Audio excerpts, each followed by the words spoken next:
Yes, sir. I can hear you. Hey, How are you, sir? doing good. Thanks for calling in. Sorry, I didn't have your name pop up on a caller ID. I was like, okay, I hope I'm talking to the right guy. How you doing? Where are you parked? I am parked in the middle of Nebraska. Ooh. Yeah, just west of Lincoln. Oh. Man, yeah, I didn't even take a look at my hours directly before I headed off. And Big Springs, that's where I'm at. Big Spring. And I was, I'm trying to make it from Laramie to Kansas City, and I didn't even look at how many hours I had available. I just got in the truck, and all of a sudden I'm 200 miles down the road, and I got a ding. Hey, you got an hour left. Oh gosh. Oh man. So well, hopefully you won't do well. that scuba diving, because that's a little more dangerous. You're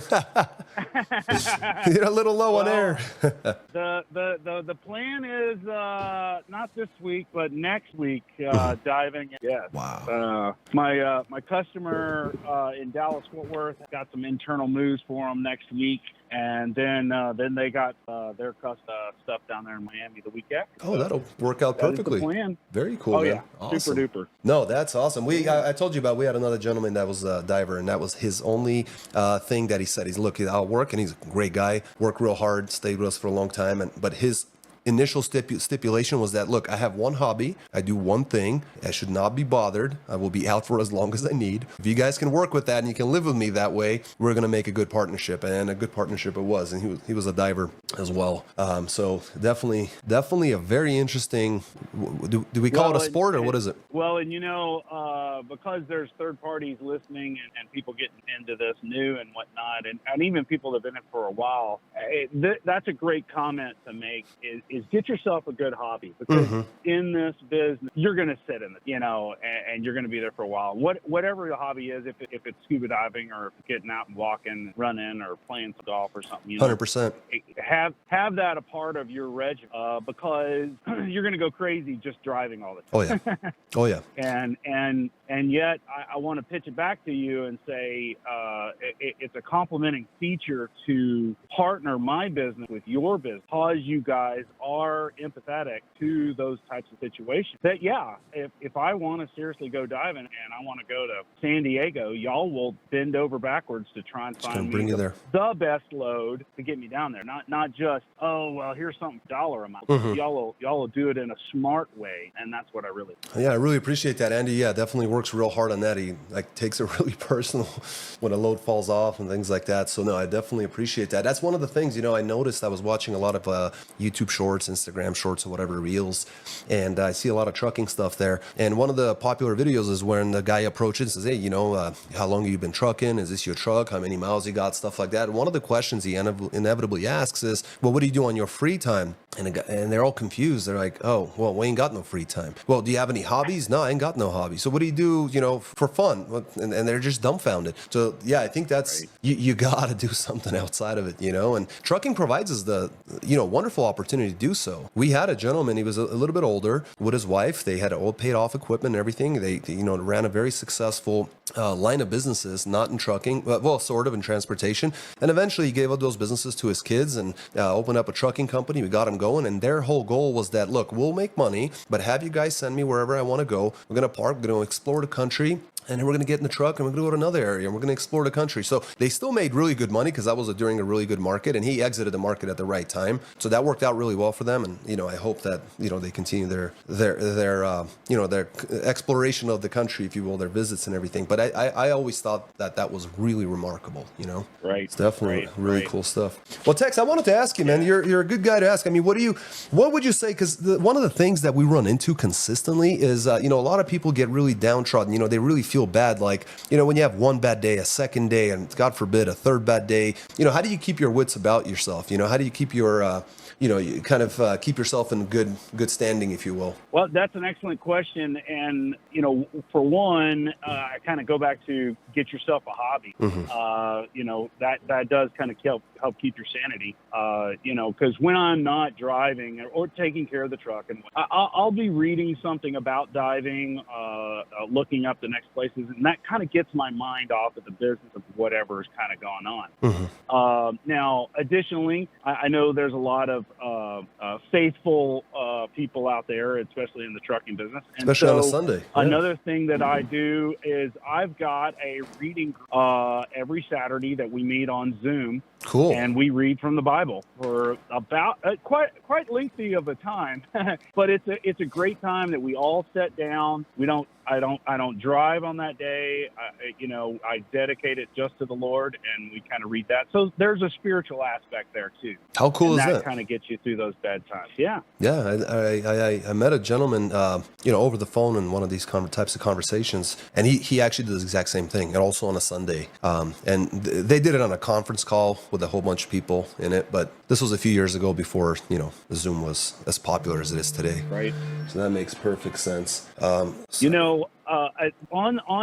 this same subject, getting yourself a hobby and keep yourself mentally active. Mm-hmm. Another thing that I do is I'm enrolled in a college course. Now I take it online every Sunday morning. I'm taking advanced Hebrew, and so I like it because one, I continue my further education, but two, I'm actually learning another language. I'm actually at the college level now, but it really helps me form my Bible beliefs because, hey, the Bible was originally written in Hebrew. So I like the fact that if ever I have a problem with a word or a phrase in English, I can just go straight to the Hebrew and go, oh, well, that's what it means. No, that's fantastic. So with that being said, not to encourage people to kind of do something like that, but continue your education in some form or fashion. I mean, you could take even a business course, just once a week or something like that. And if you're continuing your education, I think that can help you in the business. Yeah, 100%. I think it's really important to keep the noggin, the old noodle working. I think it's very easy to become complacent. One of the things that for example, I've always been an avid reader. It helped that as a kid, I worked at the Salt Lake Public Library system. And so I visited all the libraries, made friends with everyone. And I was constantly, since I had the menial job of putting books back as a kid, I had a problem with it because everything was so interesting. I kept pulling aside so many books that, I wasn't a very good employee for them because I just kept spending all this time reading. Everything was of interest. And that's, I was really happy with that because I developed a lot of different skills and things like that. But over the last 12 years in business, coming up in the next few days, actually, in about 10 days, I'll be 12 years in business, it's made it exceedingly more and more difficult to not only get reading done, but to motivate yourself to start reading. And when you do start reading, I have found myself having, poor comprehension, terrible retention, a very short attention span, and, all those negative attributes that come along with not reading for a long period of time. And you almost have to force yourself to do it, but then it comes back. It comes back. And although there's a lot of people that are not big readers, they don't like, that kind of thing. And that's completely fine. I'm completely fine with it. But you have to do something to kind of get that noodle working because we really atrophy very quickly and, lose our edge. So I'm super happy to hear that. You and I grew up around the same time. So, even some other guys may recognize this fact that going into an old library and you had those old library cards to kind of look up your subject instead of using a computer. Boy, that was an adventure in and of itself. Yeah, the Dewey Decimal System. Yeah, absolutely. The Dewey Decimal System. That's right. Yep. But I want to amplify what you're saying there because just getting into the reading habit, it's good for your eyes. It's good for your brain. You're not looking at a screen, and you can pick any number of subjects, really learn about it. And I'm of the mindset. I'm in the transportation / logistics industry, and I like yourself want to keep abreast of what's going on in the industry. Who's writing this? Who's writing that? What is the hot topics going on right now? How does this affect me in the next 2 weeks, 2 years? So I just encourage anybody else out there listening to us to just begin reading, even if it's as small as the OOIDA magazine put out, and just reading a couple articles. Yeah, it can get you ahead too. I mean, if you can get ahead of some of the changes in the industry that are coming up, and follow the stats, follow some of the data that's available, that's freely available, that will only help you and get you to make decisions in a better fashion, I suppose. And just generally, it's just a much better thing because it's really easy nowadays with so much accessibility to video and short form content, and it really eats away our brain, gets us absolutely zero value out of it. And if anything, you do that for an hour with 30 to 60-second videos. I just imagine the neurological damage of having all these different endorphins and all these different brain chemicals that are firing, and the different emotions that you feel, from sadness to happiness to joy to being terrified and fear and all these other things. And you're just constantly switching from one state to another. I don't have any proof of this, but I don't think that's a healthy thing for our human brain.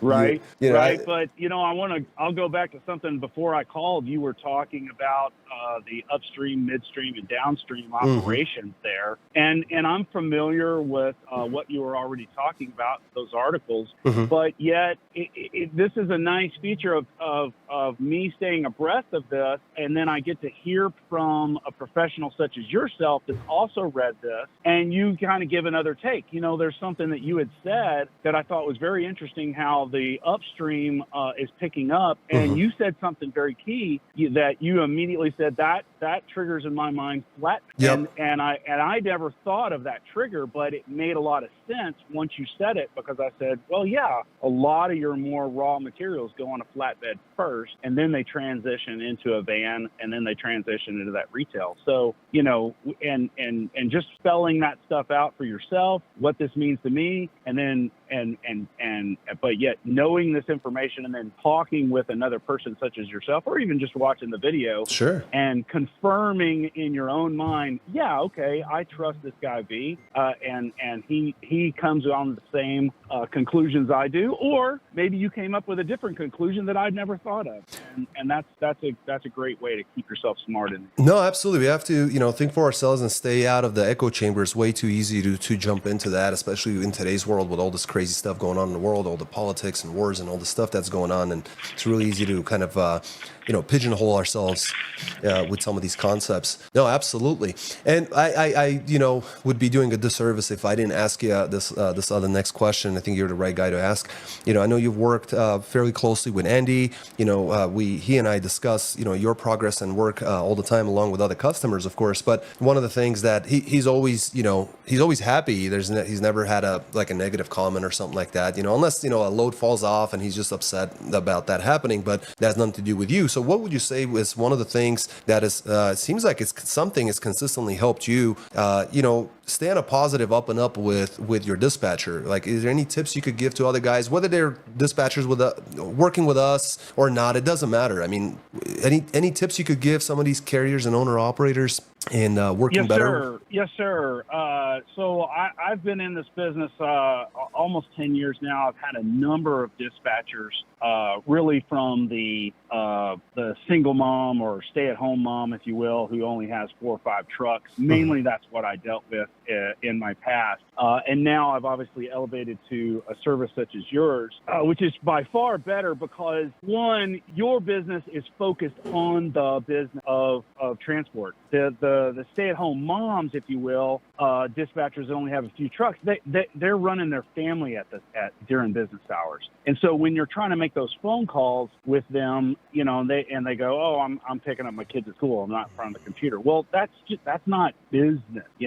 When I call Andy, he's in front of the computer and he is there working for me. Yeah. And so back to your comment question, what's my advice for guys? Listen, whether you have that dispatcher that works from home, maybe it even is your wife or girlfriend, or you're working with a large company such as yours, you have to implicitly trust that dispatcher. They're trusting on you that you're going to make it on time and you're not going to break down and not going to run out of hours, all that kind of stuff. Mm-hmm. You need to trust them that they are looking at 1 to 15 different computer screens and getting you the best deal there is. And you just have to trust that that's the way the things go. go. Now, you can give it, a few months, maybe a couple of years, and your trust has waned with that industry. Well, then I would just say, hey, to those listening out there that haven't called you, and I'm not a paid spokesman, but listen, No. I have been down your road before. You need to just call V or talk with Alex, and I tell you, your misfortunes will be answered real quick. Another long haul, another dead-end load. Some carriers are crushing it. Maybe it's time to switch to AFD dispatch. See how much more you could be making. Tap the Learn More button and see for yourself. Spots are limited. Not all will qualify. Semi-trucks only. Because they're dedicated to really helping you. And that's how Andy and I have built that relationship. One, I already trusted him from day one because I know for a fact he knows more information than I do because I'm not looking at what the market screen is doing. At number two, he and I talk a number of times during the day about what we're going to do next, what the next 3 or 4 days are going to look like, even what next week is going to look like, because I'm keeping him informed of what I think I'm going to make. He keeps me informed of, okay, if we're going to be in such and such city, I think the next plan should be this or that. Mm-hmm. And maybe the next time he and I talk, that plan has changed or that plan stays the same. Mm-hmm. But he's keeping abreast of what's going on in the market. And absolutely, yeah. And I'll give a really crappy example. I can't think of the actual day or town, but I remember us being somewhere, and let's just say the rates getting out of there were really crappy. Let's say it's $1.50 a mile or something. Mm-hmm. And Andy was like, "Hey, listen, we don't have to go anywhere right now. Just park, go get yourself a turkey sandwich, relax. Let's see what tomorrow brings." Mm-hmm. And you know what? The next day, it wasn't great, but it was $2.25 plus. Mm-hmm. To get out of there. Because it flips. So, tactical patience is key. And yet at the same time, that also took trust on my part to say, okay, Andy, you know the market better than I do. I'll listen. Absolutely. And the market has shifted. That's a really good example. I mean, recently we've seen, the East Coast was doing well, then that completely dried out. Then we started seeing freight from the northern part of the country where in the past, nothing was really coming out. But then we started seeing like Fargo, North Dakota really heat up and really good freight coming out of there, which normally that's not the case. So it does change. And that change literally happened like overnight. Because we were even looking at other carriers coming out of that same area being dispatched by the same dispatchers, but a day prior to that or 2 days prior to that, and the rates were like $1 difference per mile. So that was just a huge difference. And yeah, it makes that difference between $1.50 and $2.50. It's, a matter of just covering operating costs or actually taking something home. So absolutely, I think that trust is very, very much in need and very, very necessary. A lot of times people, they just, I understand that, you guys have your own operating costs and there's a lot riding on you guys. It absolutely is. But if you can't trust your dispatcher to do a good job, then, you probably don't need that dispatcher in the first place. He's going to get into this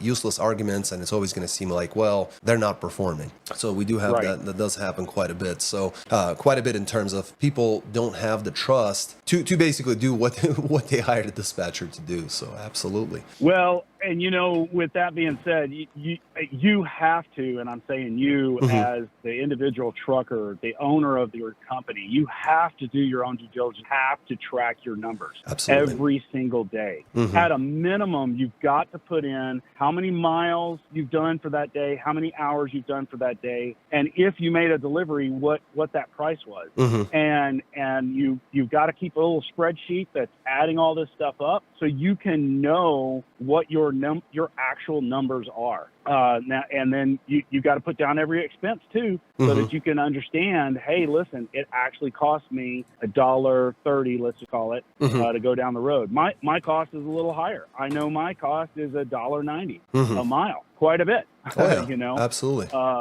But that's okay as long as you know your cost. Then you can see if your dispatcher is actually working for you or not. I'll give a really crappy example. Some of us like playing golf or maybe even going bowling. Well, you obviously keep a score at your game, but have you kept scores at your game for your entire life? Mm-hmm. So you really know what, maybe you had a good game, maybe you didn't have a good game one day or another, but in the overall picture, the longer you played that game, whatever that game is, are you hitting those averages or are you above those averages? And you need to know that in trucking. And so, with my old dispatchers, I knew that I was averaging $2.25 a mile over the course of a year with these girls. And that was just not good with a cost of $1.90 a mile. I moved over to you guys, and I'm at $2.90 and $3 plus. Absolutely. And I've only been working with you guys since January. Yeah, it's only been a few months. Absolutely. Now, to be fair for those that are listening in, I supplement that because I've got actual customers on the side that AFT doesn't actually dispatch for me that I make a whole lot more money on, because I've got to deal with a guy that I'm running right now for $3.60 a mile. Yep. That's just incredible, and there's no way that AFT could ever get me that. But Andy is really good at being able to get me to my customer in a quick manner at a decent price that we're actually making money. Absolutely. And so even those numbers, I know they're taking care of me. And so because otherwise you can just sit around the truck stop and go, oh, these loads suck and my dispatcher sucks. Well, what's your actual number? Yeah, you got to know your operating costs. You got to know them. Yeah. And that's the thing. And you've got to make at least 30% on a load. Otherwise, you're going to go out of business. Yeah. I don't care what retail business if you're not making 20 to 30, you shouldn't even turn the truck on. No, 100%. Because and we have a lot of customers that do that. I've talked about it in the past. Every time I talk to folks who have a customer, number one, I always tell them, hold on to that. That's going to help you a ton. You don't need to share it with us.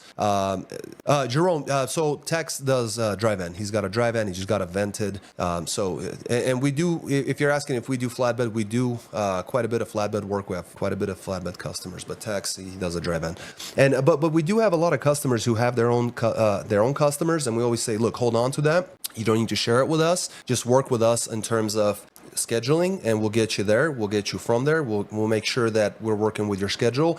And we had a lot of people that were doing, meat out of Colorado. We had guys doing dog food. We've had guys doing hay on flatbeds. We've had several guys who were doing meat, actually. And it worked out really well because they were really having a hard time with backhauls. So I don't want them, getting rid of those customers to run spot freight. You're not going to average as high. And if you already have a good customer, hold on to them because they're really hard to get, they're hard to find. And, just work with your dispatcher to make it work. And to kind of solidify what you're saying, I actually pulled up some of the comments going back like 3 months. You had put down, like, for example, one of the first ones 3 months ago was AFT Dispatch.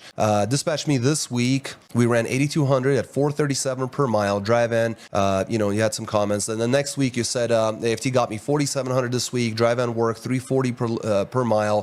For the month, they have me at 364 per mile with over $14,000 in gross. And that's just 3 months ago. It's not like that was during like some remarkable time in the market. So guys, if you trust your dispatcher, if you work with them, if you use your noggin, if you have your own customers, if you follow the news and just move forward in this fashion, then you're absolutely going to make a good amount of money. But you have to put in your part into it. We have a lot of folks that we work with where dispatch is just like they're afraid to call you. They're keeping their fingers crossed, hoping that you will accept the load because they know it's a good load and it's going to get you in the right direction. You're going to have yourself a good week, but they're sitting there shaking in their boots because some customers are just extremely difficult because they'll just say nothing under 250 a mile, but it's like you're coming out of a bad market. This is a good rate for that. You're going to a good market, but they don't hear any of those things. They're like a horse with blinders. It has to be 250 or higher. I don't care if I'm in Miami. I don't care if I'm in Connecticut. I don't care if I'm in Boston in the middle of winter. It doesn't matter. They need to do that. And a lot of these guys will sit, and they don't understand that you have fixed costs. You may be saving on variable costs, but your fixed costs are going to eat you alive. Truck and trailer payments and insurance, all those things, they don't care whether you're driving or not. So Tex, thank you so much, man. You really helped a ton. And especially at the beginning of the video. So I think a lot of folks that will join in, they're going to really benefit from this, man. Thank you so much. And I hope to hear from you. I hope you have a really good week starting tomorrow, I suppose. Yeah. Well, and if I could just throw in one last thing here for the new guys that are probably listening, and they're like, hey, how did Tex get his customers, or how do these other guys get their customers? Well, great. Look, it's a lot easier than what you think. It does take work. Yep. And the simplest thing is print yourself out a little flyer on a piece of paper, have a picture of your truck, the DOT number, a phone number, an email, that type of thing. And you're going to get dispatched to some places that only have one dock or something like that. Every one of us have been to them. And you just go in there and you glad hand with people, talking with them. Hey, how often do you do this load? Especially if it's in an area you like to go or come from. And when they say, you know, hey, we only do this load once a week or maybe once a month, that's definitely the load you want to jump in on right there. It may not be the super great deal that you like, but just take it. And let's just say it's $2,000. If you're already making $2,000 from that broker and you tell that manager, hey, I'll do this for $2,000, listen, you're already hauling it for $2,000 anyway. But if you quote those guys $2,000, you are coming in way under that broker, and they are seriously going to consider you to be their carrier. That's and a great lot strategy. Of these small people, they really like knowing, hey, this is Johnny, and he's going to be here on time, and Johnny's going to deliver this and take care of my stuff. They love that relationship. They don't like calling C.H. Robertson. They don't know who they're going to get. They would rather do it with a guy like you or a girl like you. So, you know, it's easier than what you think, but it does take a lot of glad handing. It does take a lot of talking with people, but there you go. There's No, man, that's awesome. I'm glad you brought that up. I have that conversation with a lot of folks often, and just be super careful. One thing, he said everything 100%, just be super careful with the contracts that you're signing, because as you sign that setup packet and you sign that carrier, that rate confirmation, you may be contractually obligated to share a portion of that income if you do end up, or the entire income if you getting busted by the broker, because they generally have that 1 year expiration, on the contract. So you want to be careful there. But other than that, yeah, you can do it. One thing that I did is over the years, and I probably made a mistake of throwing them away, but for over 10 years, I kept every single BOL that we've ever ran in physical form as well. I have copies of them in scanned documents. But the reason I did that is because I knew that every single one of those contracts had expired long ago. And I had all the information, including where the pickup was, where the delivery was, what the facility was, what they charged us at that time, what we got paid, and what the commodities were. So if I found a chicken spot out in Alabama, I could do what Tex just mentioned and build myself a lane there, and no one could ever say anything to me, because that contract is expired like 8 years ago, another one 6 years ago, 10 years ago, whatever, and you can actually really run those lanes and do that. And another benefit is that as carriers, we don't have to have a bond. You are working one-on-one, right. One corporation with another. You don't have to have a bond. You don't have to have any of those additional regulations that brokers have to go through, and you're avoiding brokers, freight forwarders, and the like, and you're making all the money. You're working one-on-one, building a relationship. I see nothing bad there. Good on you, man. That's awesome. And I'm glad you threw that caveat in there. And actually, I have a paint really near my ranch in South Fort Worth, and it goes all the way up to Wyoming, in Idaho. And that customer had a relationship with Landstar, so they could never actually do outside of Landstar. But the guy that runs the warehouse there, we got to be such good friends. He got me an extra $1,000 from Landstar specifically only for me. And then every time that load came, I always got that load. I always got it. Now it was from Landstar, but I made more than what Landstar was actually giving it to the regular old guy out there. Yeah. So there's another thing, and it just takes glad handing and meeting. No, absolutely. That's what you want to do. And I've always told people, look, make some cards, make some flyers, maybe call in, talk to the gatekeepers, keep a little spreadsheet. As he mentioned, Tex mentioned, keeping a spreadsheet for all your rates and all that information. That's very good information. Put another spreadsheet together, company information, their address, what they do, some information, some notes you've done. In fact, use HubSpot. Open up. It's probably the best CRM you can use that's free. It has all the tools that you need. You can build a small little database, keep track of all your notes, set up tasks that will remind you to make phone calls. Hey, after a while, at first it's really easy. You could keep track of it on your phone or something like that. But as you start to develop a pipeline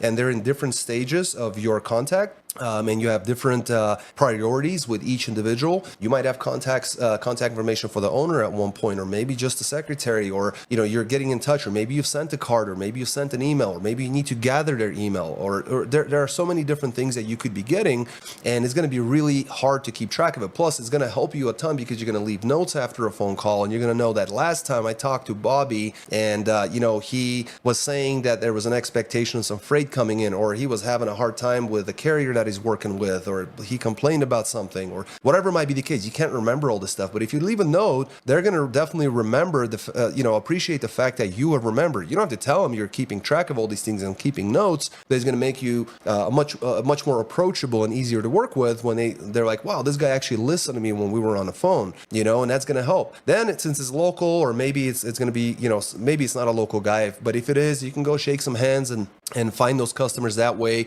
Eventually they will give you some work. Now this works really well for finding local customers, which is what I've done. And that's worked really well for me, but you could do exactly the same thing with OTR and regional freight. You might not be able to meet those guys. I have. There's a broker I work with for a number of years now, back in the Pacific Northwest. I've met with the guy. I've had my whole family go out there. We've met and we've discussed things, and we've had dinner together, and we're good friends. And I know his birthday and when his kids grow up and stuff like are born and stuff like that. So you can build those relationships. And there's been a number of times where we've scratched his back when the market was really good. We stuck with him. So we'd made less money than we could have made in a spot market. But when the market flipped, guess what? We still had our position, and we're still running that freight to this day. So you can't have it all. I mean, you could go out there in the spot market and kind of milk that, but don't forget about the guys who've been taking care of you. Don't bite the hand that feeds you, kind of a situation. So definitely.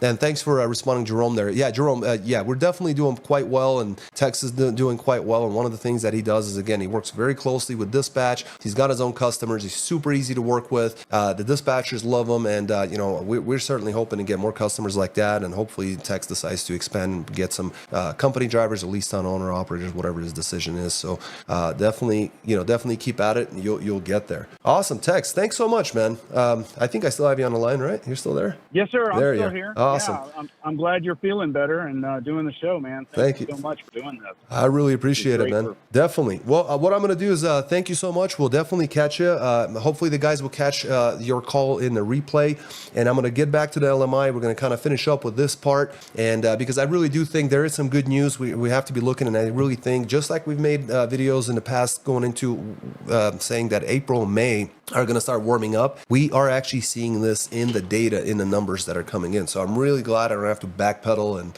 explain anything, because things are actually moving. But remember, we are in a really strange time with wars and all this other stuff, so anything can change on a dime in a matter of snap of the fingers, you know what I mean? So definitely good stuff. Thank you so much, Tex. Really appreciate it, man. Don't be a stranger. Thanks again. Yes, sir. Thank you very much. Another long haul, another dead-end load. Some carriers are crushing it. Maybe it's time to switch to AFD dispatch. See how much more you could be making. Tap the Learn More button and see for yourself. Spots are limited. Not all will qualify. Semi-trucks only.